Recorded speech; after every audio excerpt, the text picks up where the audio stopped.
कुछ प्रक्रिया है. There is some formality which has to go through for his entry. We would warmly welcome him. I'll have to get the clearance from the Congress president, but we'll be very happy to take him back. He's been a very loyal congressman and a very dear friend, and has been a great supporter of the Congress party. So we will go through the formality, but by and large, we warmly welcome him. Now, about the BJP manifesto, I have not seen the BJP manifesto as yet. As the Congress party would be reacting to it. Sir लेकिन राम मंदिर का मुद्दा कहा है कि possibilities होंगी उस तरह का किया जाएगा और मदरसों पर ध्यान दिया जाएगा. संविधान के दायरे में रहकर मंदिर बनाएंगे. हाँ.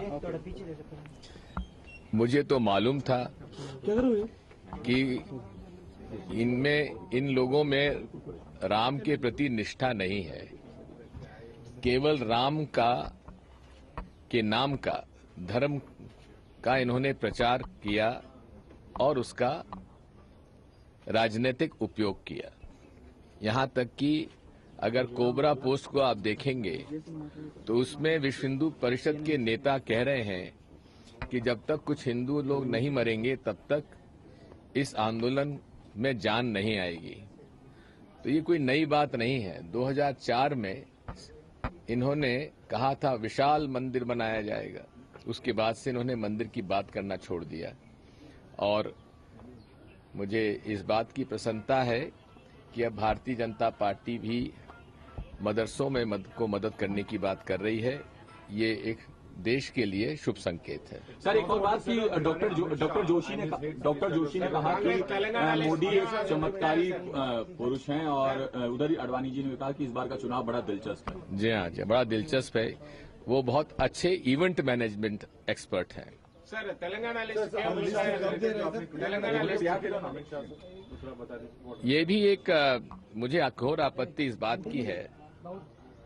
मैं हालांकि बहुत निंदा करता हूं इमरान मसूद के उस बयान की, लेकिन इमरान मसूद पर केस रजिस्टर होता है, गिरफ्तार हो जाते हैं, और अमित शाह पर दो बार एफआईआर दर्ज होती है लेकिन गिरफ्तार नहीं होते. ये तो समाजवादी पार्टी की यूपी की सरकार को क्या ये डबल स्टैंडर्ड है? क्या है ये?